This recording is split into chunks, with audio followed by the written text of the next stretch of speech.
Bienvenidos a Ya es Hora, un encuentro con la verdad. Les habla Adrián Castro desde la Isla del Encanto para una producción de los hermanos de Rincón de Apologética Católica en alianza con páginas hermanas como Católico Defiende tu Fe, Apologética Primera de Pedro, entre otras. También tenemos el grupo Hermanos en la Fe Católica, el grupo Cristianismo en Acción Católica, curso de Apologética Católica, entre otros más. Hoy vamos a estar hablando de un tema que nunca pasa de moda y es el tema de las leyendas negras de la Iglesia. Y es por eso que traemos un invitado muy especial, el cual nos va a ayudar a aclarar todas las dudas referente al mismo. Es nada más y nada menos que el Padre Javier Olivera. El Padre Javier Olivera Rabasi, fundador y director del website Que no te la cuenten, es sacerdote católico apostólico romano. Se graduó como abogado en la Facultad de Derecho de la Universidad de Buenos Aires. En el año 2002 ingresó al seminario y tras concluir el bienio de estudios filosóficos, fue enviado a Europa, donde se doctoró en filosofía por la Pontificia Universidad Lateranense de Roma, 2007, para recibir un año después la ordenación sacerdotal. Se doctoró en Historia y es además profesor universitario en Ciencias Jurídicas y Sociales. Se desempeña como capellán de un establecimiento educativo de Buenos Aires y es además conferencista y profesor ordinario en el ámbito de la filosofía, la historia y las lenguas clásicas. Es además autor de 10 libros y de varios artículos en publicaciones nacionales y extranjeras. Es miembro de número del cuerpo académico de Instituto de Investigaciones Históricas Juan Manuel de Rosas y cofundador, junto al padre Federico Hickton, de la Orden San Elías, una sociedad de vida apostólica en formación que tiene por fin la misión ad gentes y el apostolado de la contrarrevolución cultural. Y sin más preámbulos, le damos la bienvenida a nuestro amigo y hermano Padre Javier Olivera. Bienvenido, Padre. Adrián, muy buenas tardes, muchas gracias por invitarme. Qué bueno tenerle con nosotros, Padre, el gusto es verdaderamente nuestro. Me alegro. Bueno, Padre, como habíamos hablado, hoy vamos a estar tocando un tema que parece que, como dice el refrán, no pasa de moda, que es el famoso tema de las leyendas negras de la Iglesia.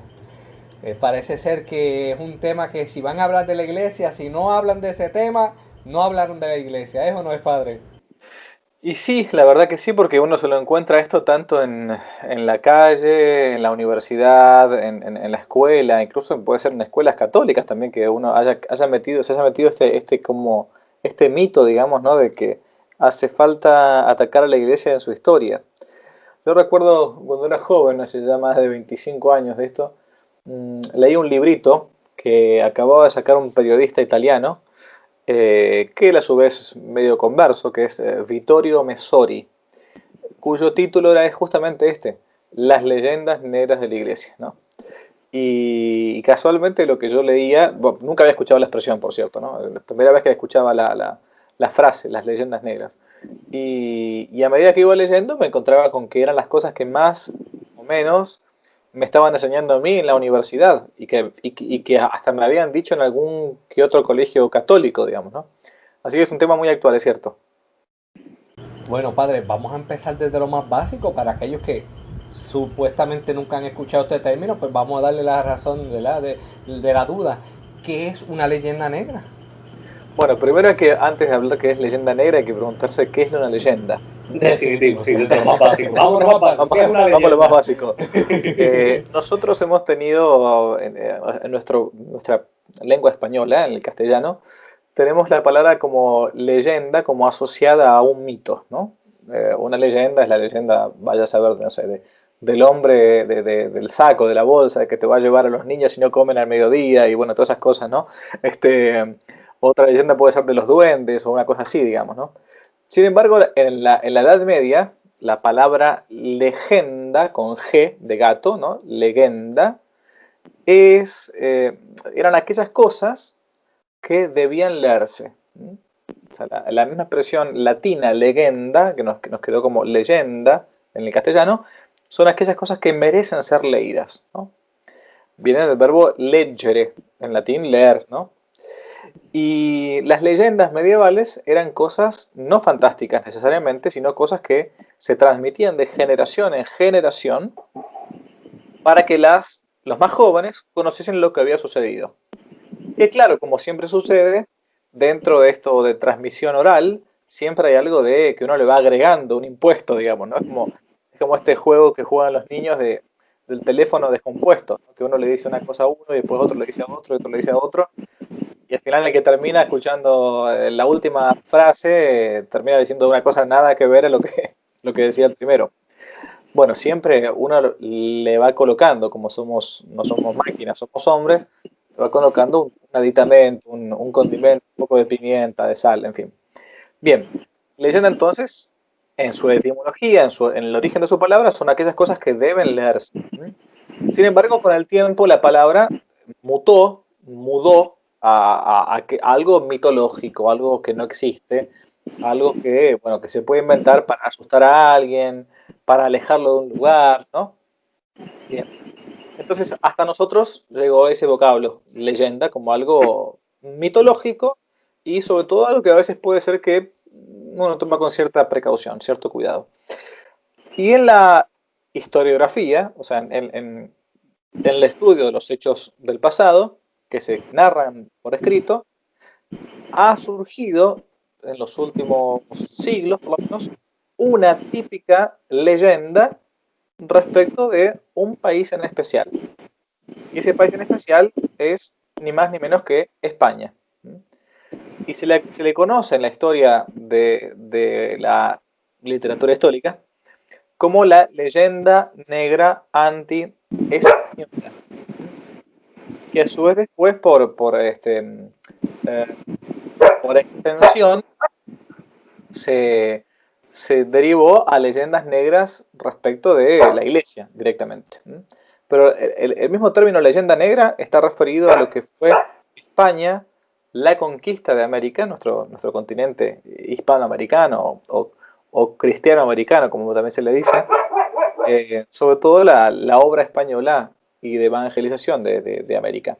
Eso es la leyenda negra anti-española, que después se extiende, como decimos, a distintos ámbitos de la iglesia, al caso Galileo, a la Edad Media, bueno, a muchos otros ámbitos, pero más o menos es la leyenda negra.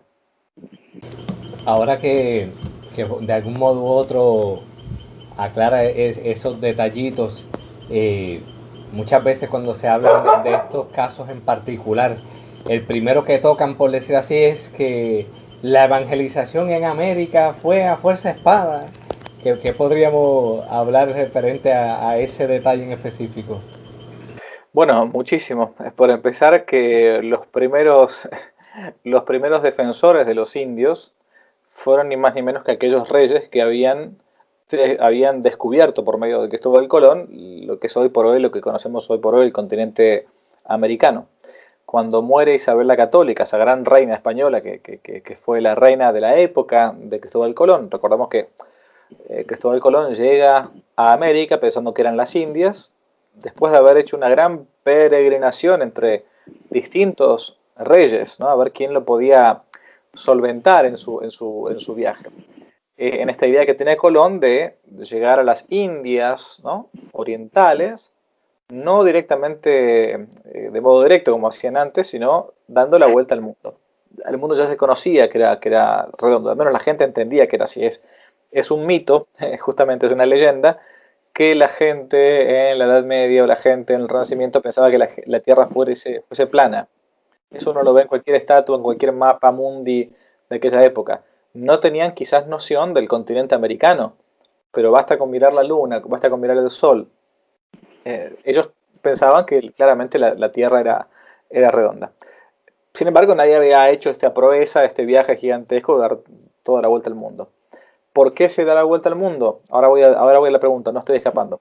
Porque el mundo del Renacimiento hay que recordar que se encontraba en una gran pelea contra una posible invasión del Islam, una nueva invasión del Islam. Por eso, la idea de Colón era hacer un viaje hacia las Indias orientales, donde se creía que había también cristianos, para hacer alianzas con esos reyes y tomar al Islam por la retaguardia. Es otro mito famoso, el del camino de las especies y todo, que fue a buscar condimentos. Eso, no se encuentra en ninguna fuente historiográfica. O lo que quería era el oro y la plata. Bueno, es que claramente que después con el tiempo, sí, pero no, de hecho no en el primer viaje. Colón, cuando llega a las islas Guananí, no encuentra mucho, ¿no? Las minas de oro y plata van a ser encontradas muchos años después. Muchos años después. Bueno, entonces, ¿qué se puede decir respecto a esto que mataron a todos los indios? Bien, en primer lugar, que si hubiesen matado a todos los indios, hoy no quedarían descendientes de indígenas. Es una cuestión evidente que en Hispanoamérica, justamente, en el continente hispanoamericano, tenemos un crisol de razas.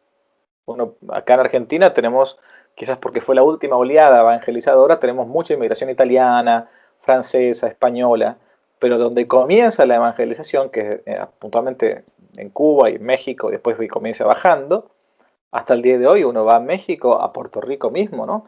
Y se encuentra con que es una mezcla gigantesca de razas. No son todos rubios, altos y ojos celestes. O sea, distinto es como sucedió en Estados Unidos. Ahí tenemos el caso concreto. Estados Unidos, al no haber sido evangelizado en gran parte por misioneros católicos, sino por misioneros protestantes, puritanos, y ellos entendían, los cuáqueros son los primeros que llegan, claro. Ellos creían que, bueno, que los indios eran una persona no de segunda, sino de décima o vigésima categoría, que ni siquiera hacía falta evangelizarlos porque casi que no eran dignos de llegar al cielo. Esto es toda la doctrina de Calvino, ¿no? Que como eran pobres no se iban a ir al cielo, ¿no? Ese es más o menos el planteo del calvinismo tradicional. Bueno, pero sin embargo acá no. Por eso vuelvo entonces a lo que dije al principio. Cuando la gran reina Isabel la Católica declara su testamento, ¿no? A principios de 1500, dice justamente su testamento, lo deja por escrito, que no se le infrinja ningún daño a los indios. Ya habían descubierto América 8 años antes, ¿no? Y si a alguno se le hubiese hecho, o más, perdón, de 1492, 1506, sí, 14 años antes. Y si a alguno se le hubiese hecho algún daño, se le restituye ese daño. O sea, desde el principio, los reyes católicos velaron para que no se cometiera ningún exceso y que la fe, como siempre, debía no imponerse, sino proponerse. La fe no se puede imponer porque aparte después no subsiste. Es tonto intentar imponerle a alguien la fe, ¿no? Porque después ni siquiera arraiga. Sin embargo, lo que sucedió fue que cuando llegan los primeros españoles, los primeros evangelizadores y colonizadores a México, lo que sucede es que, vamos a hablar de México concretamente, en el norte, cuando comienza la gran conquista, muchos indios se alían con los españoles para luchar contra un imperio que los estaba sojugando, matando, que era el imperio azteca, ¿no? Por eso que cuando llega Cortés a las costas del puerto de Veracruz, en México, tiene enseguida una alianza con los indios para derrocar al imperio azteca. Es decir, vieron a los aztecas, vieron a los conquistadores como si fuesen sus libertadores. Bien, pero, a ver, uno puede hablar muchísimo del tema, de estadística precolombina, de lo que fuera, pero yo con todos los años que llevo con el tema de historia americana, no hay mejor prueba científica, estadística, que mirarnos al espejo y darnos cuenta que no somos todos vikingos rubios de 2 metros, sino que tenemos una mezcla racial gigantesca. Los criollos, como dicen. Los criollos, exactamente, los criollos. No, y lo indio, uno de los presidentes, por ejemplo, mexicano, Plutarco, no, puede ser el Benito Juárez, el indio Benito Juárez, era totalmente indio. Acá hemos tenido presidentes con cara de indio también. Entonces, ¿de qué genocidio nos hablan? Buena pregunta. Oye, padre, y tomando, ¿verdad?, el punto que usted comentaba, el aspecto histórico, también cuando vienen y sacan, no, que si el oscurantismo, que si la iglesia lo que quería era mantenernos en la ignorancia, ¿qué podemos hablar de ese aspecto? Bueno, sería un poco raro que la iglesia hubiese querido mantener en la ignorancia cuando fue la única y la primera inventora de las universidades. No existían las universidades hasta que la iglesia en la Edad Media inventó las universidades. No existían las escuelas hasta que la iglesia inventó las escuelas. No existían los hospitales. Fue la iglesia misma la que mantuvo la literatura, la escritura, ¿no? Incluso pagana, es decir, no escrita, porque antes de Gutenberg, el inventor de la imprenta, ¿cómo se transmitían los libros? Los libros de Aristóteles, a mano, se copiaban a mano. ¿Quién copiaba a mano los libros? Los monjes. Los monjes. Los monjes católicos en los monasterios. Un trabajo manual para el monje era ser copista.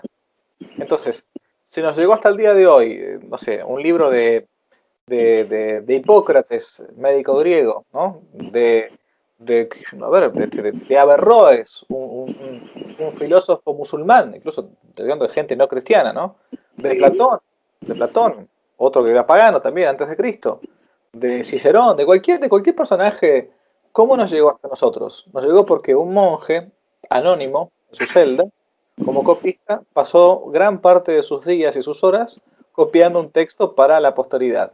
¿Quién fue ese monje? No sé, yo siempre le tengo devoción porque saben que transmitió cultura, incluso sin saberlo. Estaba copiando un manuscrito de un autor que, bueno, en fin, a veces sabía, a veces no sabía, pero fue gracias a la iglesia a la que se mantuvo la cultura.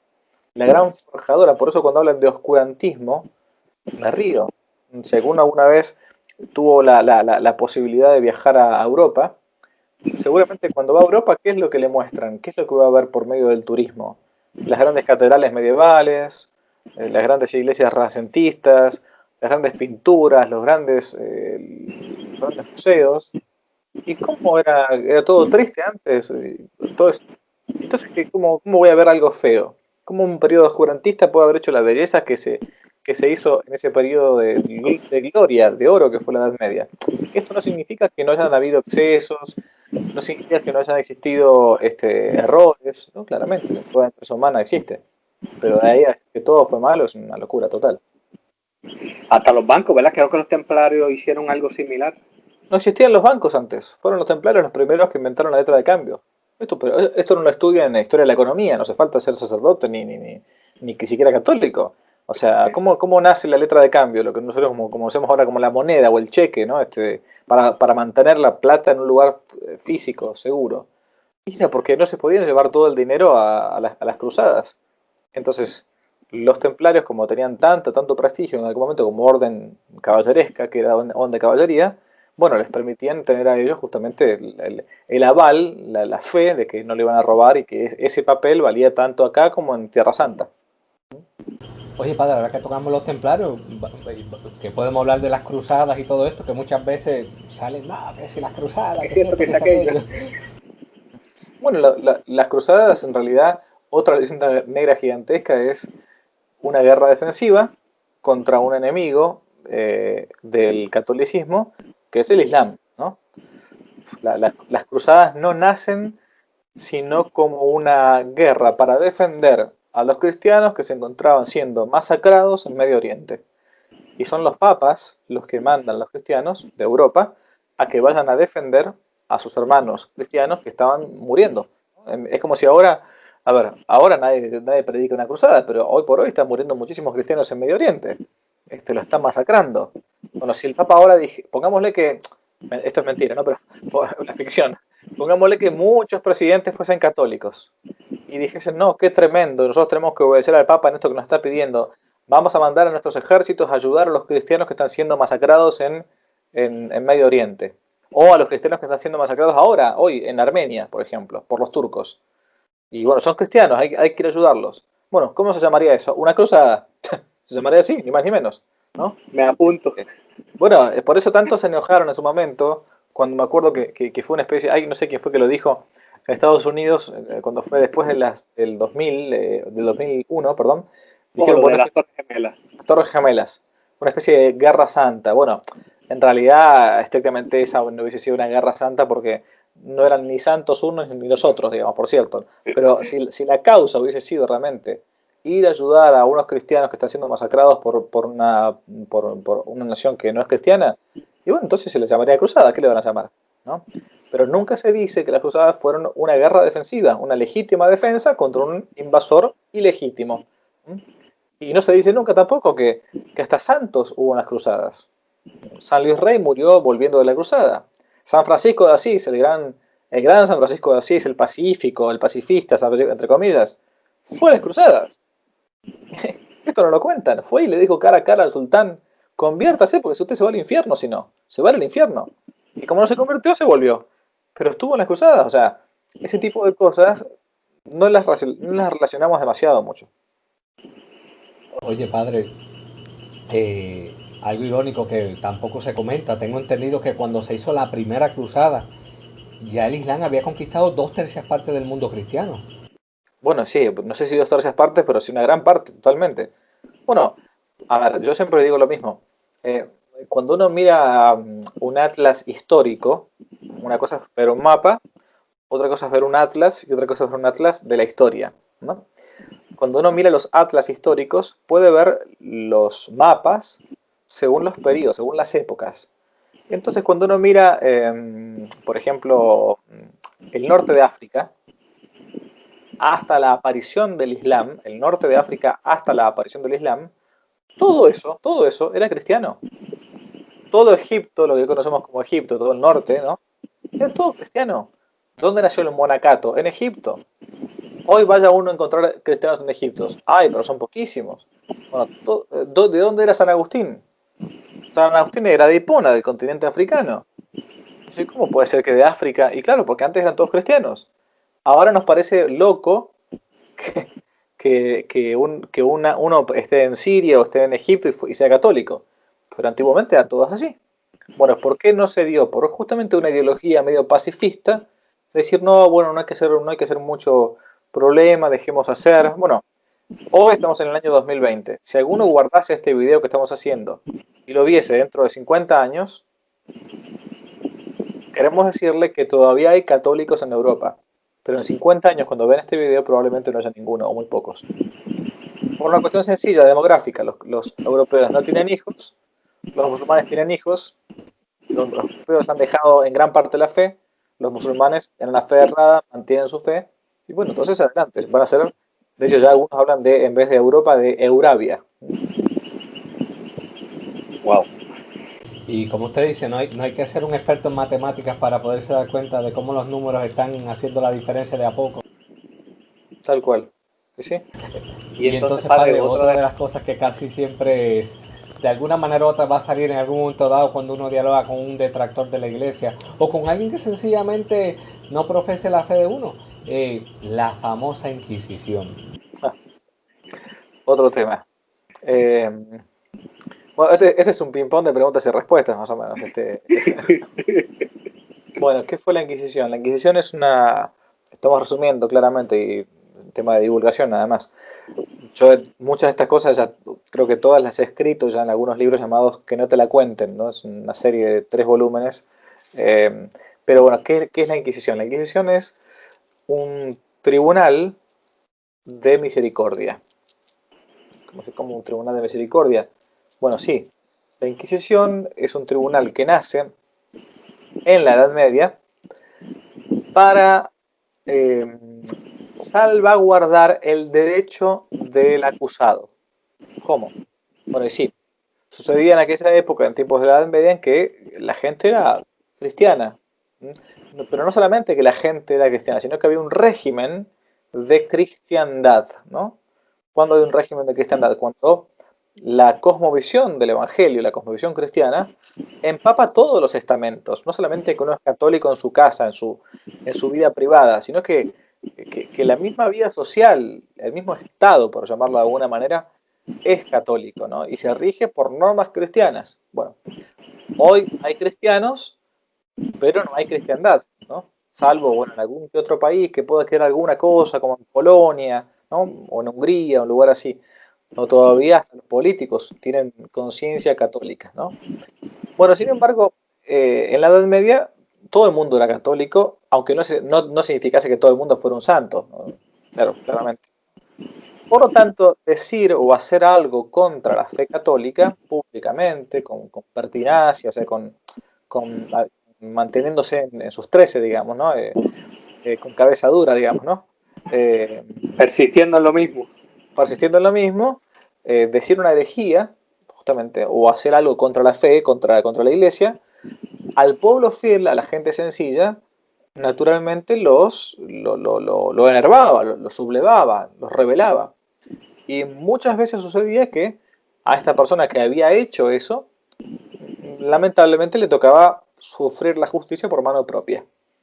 Algo parecido pasa en nuestros días en algunos lugares donde cuando hay un caso muy horrendo, así de una violación, de una pedofilia, cosas así fuertes, va la gente a la casa del delincuente y no espera a la policía. Lo agarra y lo revienta, ¿no? Entonces, bueno, uno dirá, bueno, por un lado se la merece, y sí, pero por otro lado también hay que mantener que todavía un principio elemental del derecho, que es el principio de inocencia. Nadie es culpable hasta que se demuestre lo contrario. O sea, somos todos inocentes todavía.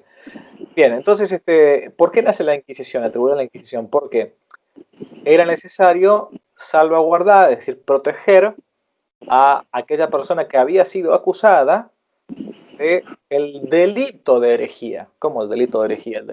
¿Herejía no es un pecado? Sí, hoy es un pecado. Pero antiguamente, aparte de ser un pecado, era un delito penal, un delito condenado por el Estado. ¿Por qué? Porque era un delito que rompía el orden social, rompía la paz social, ¿no? Así como ahora uno dice, bueno, a ver, ahí está, tocamos el tema la pedofilia, ¿no? Es un delito social, rompe la paz social. O, por ejemplo, algo, si uno, la famosa, entre comillas, discriminación.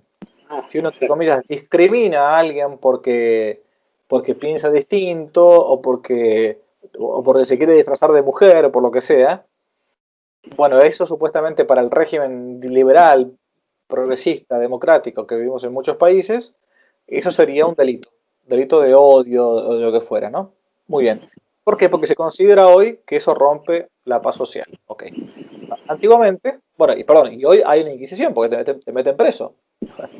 Hay también irónico, ¿verdad? Exacto. Bien, entonces, la Inquisición nace para que a nadie lo acusen sin pruebas falsas y que a su vez si lo acusan no lo linchen, no lo revienten, no lo destruyan enseguida, sino que tenga la posibilidad, tenga el derecho de defensa, una cosa elemental en el mundo de las leyes, el derecho a que si a mí me acusan tengo el derecho a defenderme por lo menos, ¿no? Y así nace entonces la Inquisición, el Tribunal de la Inquisición, un tribunal que estaba a cargo de algunas personas siempre importantes de la iglesia, o sea, no se ponía cualquiera, y que a su vez, si esa persona se arrepentía, se enmendaba en su error, la pena no se aplicaba, o se le daba una pena muy menor. Pero si esa persona se mantenía en sus treces y que se seguía con pertinacia, todavía como cabeza dura, siguiendo con lo mismo, entonces el Tribunal de la Inquisición lo que hacía era, decía al rey, al Estado, digámosle, que tal persona había caído en el pecado de herejía y en el delito de herejía. Entonces el rey, con las leyes civiles, laicas, le aplicaba la pena. Le aplicaba la pena. Eso es entonces el Tribunal de la Inquisición. ¿Por qué dije que era un tribunal de misericordia? Porque en el mundo del derecho penal es el único caso en que si uno se arrepiente de lo que hace, ¿no? Se enmienda, se corrige, se le perdona. Porque la iglesia siempre busca el perdón, el arrepentimiento del pecador y no que muera, digamos, no. Bueno, pero eso fue a ver, alguien lo puede entender muy fácilmente de vuelta, haciendo una analogía, una semejanza con los principios hoy progresistas, ¿no? Si pongámosle que un loco saliera mañana a decir hay que matar a todos qué sé yo, los que son de tal raza, hay que matar a todos los que no son heterosexuales, un loco, pongámosle que diga eso, ¿no? Bueno, va a venir la policía y lo va a meter preso. Y le va a meter una pena, ¿no? ¿Y por qué? Porque está rompiendo el orden social del día de hoy, ¿no? No me meto acá a juzgar si es verdadero o es falso, no importa. El orden social de hoy. Lo cierto es que hay hoy también una inquisición del pensamiento. Yo no puedo poner en Facebook ciertos artículos. Me censuran. Hay una inquisición. No puedo publicar en YouTube cualquier video. Me censuran. Hay inquisición. Entonces la gente que se rasga las vestiduras diciendo que en la Edad Media había Inquisición porque uno pensaba distinto, a ver, hagamos lo mismo hoy entonces. Las ironías de la vida cuando ven el otro lado de la moneda. Wow, padre. Oye, padre, ahora que tocamos el tema de la Inquisición, cuando pegan, no, que sea Galileo, que se lo agajaron y que si le hicieron estilo el Chavo del Ocho y lo saltaron a patada y le jalaron las greñas. ¿Qué podemos comentar ahí? el caso de Galileo es otro de los tantos caballitos de batalla que se dicen siempre. La gente cuando uno pregunta quién fue Galileo, y uno que lo quemaron en la hoguera. No saben que Galileo murió de viejo en su palacio, sin cumplir pena. Galileo fue un científico que por seguir unas teorías que por medio en la época, estamos hablando del Renacimiento, él intentó excederse un poco más en cuanto a su interpretación y quería aplicar esto de que la Tierra gira alrededor del Sol o el Sol gira alrededor de la Tierra. Quiso interpretar algunas posturas que se decían en la Biblia sin tener las pruebas suficientes. Sería un poco más largo y más complejo de explicar, pero se excede en su ámbito epistemológico, en su ámbito de las ciencias, es decir, intenta interpretar las escrituras, por cierto, de un modo distinto cuando él era realmente científico, no era teólogo, y por otro lado, al menos hasta su momento, hasta el momento en que él escribe, no llega, aunque tiene buenas intuiciones, no llega a probar del todo con sus pruebas lo que él estaba aplicando hasta el momento como una mera hipótesis. Pero nunca fue flagelado, nunca fue quemado en la hoguera, al contrario, murió siendo amigo de obispos, incluso de papas, con dos hijas religiosas, murió recibiendo los sacramentos, en fin, así que bueno, otro tema distinto. Creo que como mucho lo pusieron a recitar los salmos estos de penitente y apurado. Exactamente. Es más, y los salmos de penitente se los hizo recitar a una de sus hijas que era monja. Y aún así siguen repitiendo lo mismo la gente. Y sí, es que esto es parte de la leyenda, o sea, la leyenda se mantiene mientras se repite, por eso ese revolucionario comunista que fue Lenin decía que una mentira dicha 1000 veces se transforma en una verdad. Interesante. Oye, padre, quizá ahora de un salto un poquito muy largo en la historia, pero es que parece mentira que a esta altura todavía venga gente y diga, no, que la Iglesia Católica la fundó Constantino. Bueno, es un caballo de batalla típico del mundo protestante ese, ¿no? Esa es una típica objeción protestante. Constantino, en primer lugar, ni fundó la Iglesia Católica, ni pudo haberla fundado.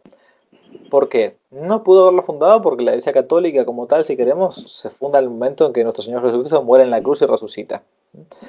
Entonces, del costado abierto de Jesús nace la Iglesia, ¿no? Así lo leemos en el Catecismo. Y en segundo lugar, no pudo haberla creado ni fundado porque Constantino ni siquiera es el emperador que después, con el tiempo, va a reconocer a la Iglesia Católica como la religión oficial del imperio. Lo que hace simplemente Constantino es permitir por un edicto de tolerancia que la religión cristiana, que hasta el momento era una religión ilícita para el derecho romano, a partir de ese momento, sobre todo después de la batalla del Puente Milvio, cuando él tiene una victoria milagrosa, él dice, bueno, esta es una de las tantas religiones que hay en el Imperio Romano, que a partir de ahora vamos a permitir que sea lícita. De hecho, van a haber persecuciones después de Constantino, ¿no? Incluso. Bueno, vamos a tener que esperar por lo menos 60 años más a otro emperador, Teodosio, que sí va a declarar a la Iglesia como la religión oficial del imperio. 370 en adelante, ¿no? Constantino es el 311, 312, siempre después de Cristo. Pero una cosa es lo que Constantino permitió como religión lícita el cristianismo y otra cosa es que sea la religión oficial del Imperio Romano. Así todo, cualquiera de los dos casos no está fundando una religión, sino aprovechándose en todo caso de la verdad para que eso se disemine en todo el Imperio Romano. Y en una era digital como la que estamos, cualquiera puede buscar el edicto de Milán en cualquier dispositivo y leerlo íntegro. Hoy por hoy lo que, bueno, sí, aparte mucho antes, uno puede decir, ¿quién fundó la religión católica? Vamos a los padres de la iglesia. Yo siempre digo lo mismo a un hermano protestante. A ver, los padres de la iglesia, yo hace mucho tiempo que vengo leyendo a los padres apostólicos, son los primeros padres de la iglesia, ¿no? Son los discípulos de los apóstoles, ¿no? Los apóstoles tuvieron discípulos, bueno, y muchos de estos escribieron, o discípulos de los apóstoles, es decir, el cristianismo primitivo. Y algún protestante que tenga algún tipo de duda, lo único que tiene que hacer, no le crea al Papa ahora, no le crea al Papa del siglo XV, no le crea, créale a los padres de la Iglesia. Vaya a leer si quiere los textos de los padres de la Iglesia. ¿En qué creía un padre de la Iglesia del siglo I, siglo II? Creían exactamente lo mismo que hoy creemos como católicos en el catecismo. San Ignacio de Antioquía.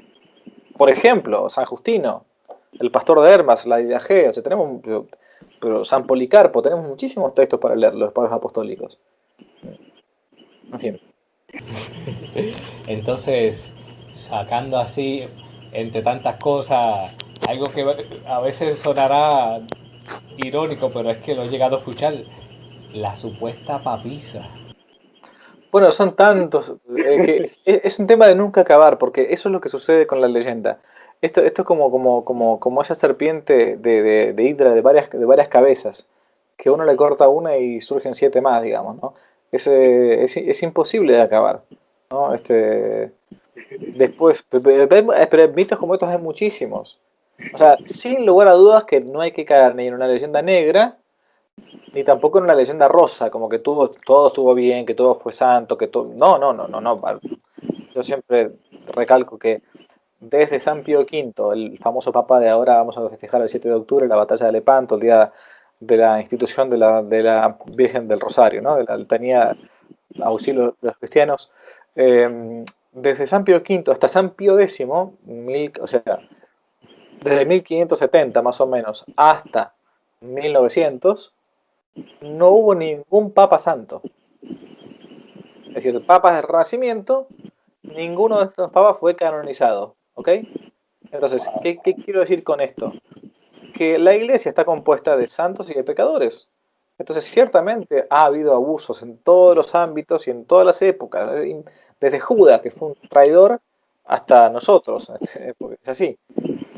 Pero creer que todo fue malo o creer que todo fue bueno es creer que uno está viviendo en una sociedad o demoníaca o una sociedad angélica.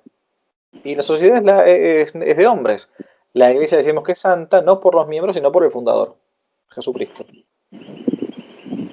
Y así mismo, padre, como usted dice, o sea, podríamos estar todo el día aquí desmintiendo todo este tipo de leyendas, pero que el punto está donde usted dice ser objetivo, ser intelectualmente honesto y buscar siempre el contexto histórico antes de juzgar con la mentalidad de hoy día, porque si no, imagínense. Y sí, es cierto. Y sí, sí, sí, es una regla número uno de toda persona que se dedica a hacer historia, es intentar colocarse en el contexto histórico sin que eso signifique que uno vaya a justificar. Porque yo puedo, a ver, hay cuestiones que son de sentido común, incluso no hace falta tener fe para esto. A nadie le gusta que lo coman, por eso no hay que ser caníbal, ¿no? Entonces, bueno, esto no hay un mandamiento de la ley de Dios que diga no comer carne humana, no matar al hombre para comérselo, pero es sentido común, elemental, ¿no? Es por eso que los aztecas que vivían juntos, que canibalizaban a tribus vecinas, sabían que estaban haciendo algo malo. Si no, no los estarían cazando, se hubiesen entregado solitos los otros, digamos, ¿no? Es decir, yo no puedo decir como algunos dicen, bueno, esto es verdad lo que estoy diciendo, ¿no? Algunos dicen, bueno, hay que entender que ciertos pueblos tenían ciertas costumbres y hay que entender según el contexto histórico. No, no, no, pero hay cosas que van contra la razón misma, o sea, contra la razón natural, elemental, que repugna, ¿no? Hay que entender, bueno, que cuando nacieron los niños los despeñaban de una piedra desde el monte Taijeto y los mataban. No, no, la verdad que no se puede, o sea, ¿ok? Wow. Bueno, padre, de verdad que aquí podríamos seguir el día entero, pero queremos ser prudentes con el tiempo y con su agenda. Así que nada, para que le sigan en las redes y puede decirle a aquellos que nos estén contactando por las diversas plataformas. Bueno, la página principal que tengo se llama www.quenotelacuenten.org. Significa que no te mientan, no te engañen, ¿no? Y después hay un canal de YouTube también llamado así, Que no te la cuenten, donde se pasan videos, entrevistas, bueno, de formación.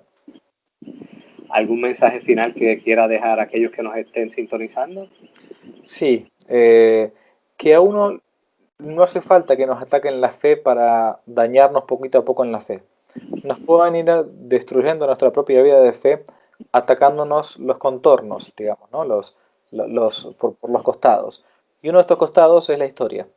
Por eso si uno no conoce su historia, es más fácil que vaya flaqueando en la fe, porque cuando uno se encuentre mal o se encuentra en una vida donde no está viviendo bien en gracia de Dios, pueda o querer justificar sus propias acciones diciendo, ¿por qué voy a tener que yo cambiar si la iglesia esto y la iglesia lo otro? No, no. Es importante que uno conozca la historia de la iglesia, aunque no hace falta que sea un genio, un erudito, un super experto, pero sí por lo menos algo debo conocer para poder dar razones de mi propia fe.